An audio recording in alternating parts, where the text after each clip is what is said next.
It's my goal to encourage people to produce their own food and to give them advice that will help them succeed in that.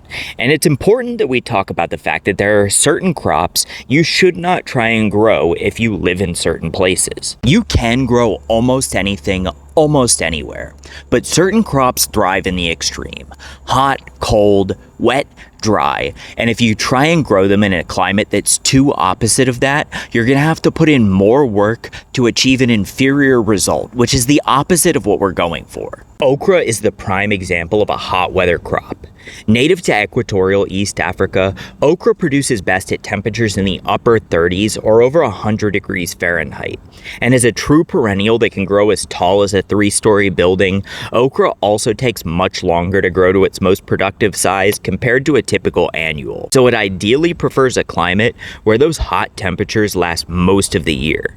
Better if that climate never gets frost, so it can continue year after year. It may come as a surprise to some, given just how common of a home farming crop they are, but everything I said about okra is also true about peppers and tomatoes, although to a lesser extreme. Tomatoes and peppers are also tropical plants native to Central America, and they're also perennials in their native climate, meaning they also produce better in hotter, wetter climates and need a longer growing season to see their potential reach. Unlike okra, which I would not recommend in any zone below 8, tomatoes and peppers can do okay in zones 5 to 7 if you choose the correct varieties, but hardiness zones 4 and below should stay away. But there are some crops that go to the opposite extreme, preferring a cold climate and giving us all kinds of trouble down here in the tropics. Mostly, I'm talking about cruciferous vegetables, anything created from the mustard plant.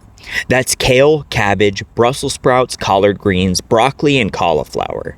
These guys are all highly resistant to cold, being able to survive below freezing temperatures, but hotter temperatures cause them to bolt or flower, going into their reproductive stage, which makes them no longer ideal for eating. This is a problem for zones 9 to 13, where you're often forced to harvest early to avoid February heat waves, causing your crops to bolt.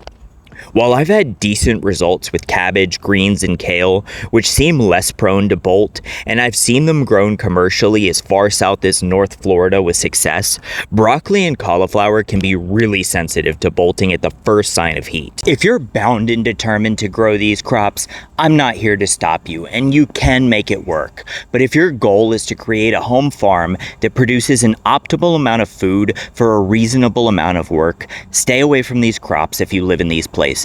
And subscribe for more great home farming tips.